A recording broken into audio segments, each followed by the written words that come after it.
Amis téléspectateurs, amis du web et tous ceux qui nous regardent dans nos différentes chaînes partenaires à travers l'Afrique et les Caraïbes, on va encore vous dire bonjour dans ce numéro d'Objectif Direct spécial depuis La Haye, la Cour pénale internationale. Justice aussi impartiale que possible.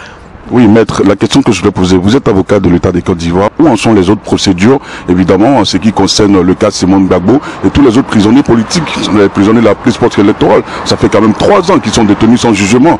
On en est où? Est-ce que le Simone Gbagbo, dont on a levé l'écrou au niveau des scellés en ce qui concerne son mandat d'arrêt pour ce pays, sera transféré?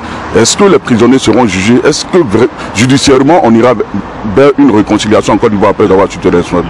Cela devra se faire. Et sur ce point, je pense qu'avec Jean-Paul Benoît, on parle dans l'esprit qui est celui du président de la République, des autorités ivoiriennes, mais du droit international.